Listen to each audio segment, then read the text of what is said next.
Today, we're going to focus our binoculars on one of the game's most controversial personalities, Phil Mickelson. It's no secret that Phil has been on the news, and it's not about his wins on the PGA Tour. Specifically, he's been the subject of controversies ever since he made statements suggesting that he would take up a spot in a rival league. Is the chaos over? Time to find out. Welcome to Golf Links. Don't forget to subscribe to this channel to get notifications on new video drops. Born on the 16th of June 1970 to Mary Santos and Philip Mickelson in San Diego, California, Phil Mickelson would go on to become a name to be reckoned with in the history of golf. He was lauded as one of the most skillful left-handed golfers in the history of the game. His journey toward establishing himself as a professional golfer began by watching his father swing. Before he joined the PGA, he had trained under the watchful eyes of Phil Sr., his father. He soon began college on a golf scholarship at Arizona State University. His time at the university was quite interesting, as he was regarded as the face of the United States amateur golf. In 1990, he clinched the National Collegiate Athletic Association title and also bagged the Haskins Award in the same year. He went on to win the NCAA individuals in 1991 and 1992, as well as clinch the Haskins Awards for both years. His greatest achievement as an amateur golfer was perhaps in 1991 when he added the Northern Telecom Open on the PGA Tour to the NCAA title. His professional career kick started in 1992. His victory in Tucson at the Northern Telecom Open meant that he was able to bypass the PGA Tour qualifying process. He went on to win a few PGA Tour tournaments, including the 1996 World Series of Golf, the 1998 AT&T Pebble Beach National Pro-Am, and the 2001 and 2002 Greater Hartford Open. These wins were only a glimpse into how much success Phil would gain in his career. A significant accomplishment was when he took the golf world by storm when he beat Tiger Woods at the Buick Invitational title, a victory that put a stop to Woods' streak of 6 consecutive victories. To cement this, he won his first major after 13 years on the PGA Tour when he clinched the Masters in 2004. However, Phil Mickelson's lifestyle is ridiculously overwhelmed in controversy. He's regarded as an unrepentant gambler who's lost several millions of dollars to gambling. It was rumored that he lost over $40 million to gambling between 2010 and 2014. Gary McCord, who was a professional golfer himself before becoming a golf commentator, knew about Mickelson's gambling addiction and had at some point wagered with Mickelson. With gamblers, you can't really tell how far they would go, and that's exactly what Phil did when he decided to bet on his PGA Tour tournaments. McCord was reported to have stated on Sirius XM PGA Radio that he would bet with Mickelson over his own putts during a live game. McCord further narrated on the radio how Mickelson's former caddy, Jim McKay, used to serve as the middleman during bets. McCord continued to describe how he'd pass signals to Jim and throw down $20 bills and also watch Jim give instructions on what McCord is betting to Mickelson. He noted, however, that when the PGA Tour discovered that $20 bills were being thrown down in what was suspected to be a wager for betting on putts, they were obviously not happy about it. The tour expressed their displeasure at this, but that didn't mean that Phil quit gambling. While speaking to ESPN, Shane Ryan, a GolfDigest.com contributor and author, recounted a betting scenario, which involved Nick Watney and Phil Mickelson. He narrated that the duo engaged in a practice session at St. Andrews, and they both agreed to a bet that whoever scores the lowest would get to pay the player with the highest score a sum of £1,000.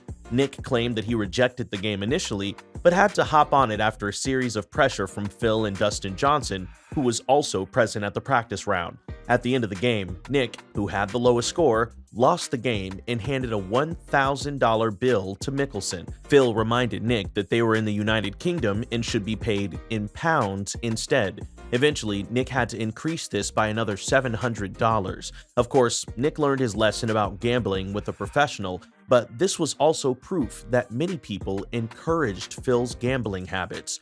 While playing a tin cup tournament, a fan was reported to have come up with a wager challenging Phil to put his shoulder against a tall pine tree and then hit his ball over the tree. Apparently, he was expected to hit the ball high up the tall tree to win the bet. Interestingly, a good number of onlookers developed interest in the bet, and eventually there were about 12 people who dropped $100 to wager. He was able to hit the ball hard enough to reach the top of the tree and subsequently pocketed the money. Phil was so addicted to gambling that there was no bet too high for him. In 2014, while playing a practice round along with Jason Duffner, Ricky Fowler, and Dustin Johnson, Phil ended up taking a ridiculous bet of $1 from the fan. He lost the bet regardless and had to borrow money from Jason Duffner's caddy to pay the fan since he wasn't carrying any money in his own pocket. Meanwhile, Phil also has had such a huge brush with the law. He was the subject of an SEC investigation in 2016 over an insider trading that happened in July 2012. Mickelson's close friend and associate Billy Walters had been convicted for receiving a tip-off over Dean Food stock. Mickelson was believed to have gotten the nod from Walters to put in some cash into the Dean Food stock. With no substantial proof linking this golfer directly to having engaged in insider trading, he was named as a relief defendant by SEC, who profited from insider trading but with no direct link to it. He was eventually charged a fine of $1 million along with all the proceeds he had made from the shady investment. Later on, apologized to all the companies he had signed endorsement deals with and pledged to take full responsibility for being a part of an unfortunate investigation over a controversial deal. He returned all profits accumulated from the deal along with the fine imposed on him by SEC. While his gambling habits and poor financial choices made him the center of attention numerous times, Phil has also had himself caught up in discussions about a rival golfing league, the Super Golf League. He caused quite a stir in the golfing world when he stated that the Saudi-supported Super Golf League would provide a better alternative to the PGA. In one of the most controversial statements ever, he said that the Saudis are horrifying people who killed a freelance journalist, Jamal Khashoggi, and engage in human rights abuses like executing people for being gay. However, even with all these, he believed that the Super Golf League would provide a rare opportunity because of the monumental amount of money involved. Phil claims that the presence of a rival like the Saudi Super League would be a good opportunity for the PGA to reshape their working system. To him, the operations of the PGA Tour had been manipulative and inherently crooked, with players having no alternative but only to endure. As you can imagine, many people have attacked Phil Mickelson since he made this statement. Most people claim that this means the professional golfer would be willing to go wherever the money is, regardless of whatever is involved. Although Phil apologized for his outburst, this apology was apparently not fast enough. It wasn't enough to stop KPMG and Amstel Light from immediately cutting off all ties with him, which is a huge loss monetarily and for his reputation. Some observers have noted that the reason for Mickelson's preference for the Saudi-backed Golf Super League may be connected to the millions of dollars in debt that he had to run into while gambling. Many believe that this was perhaps his way of settling his debts. Despite his net worth being put at $300 million, it is believed that his annual earnings of $50 million per year may not be enough to address his luxurious lifestyle yearly. Phil doesn't hold back when it comes to spending lavishly, and this is much worse with his habit of losing money to ridiculous gambling ventures. In February 2022, Mickelson announced that he won't be taking any part in the 2022 Masters tournament and will also be putting a halt to golf as a profession. He noted that he would be using the period away from golf to focus on his family.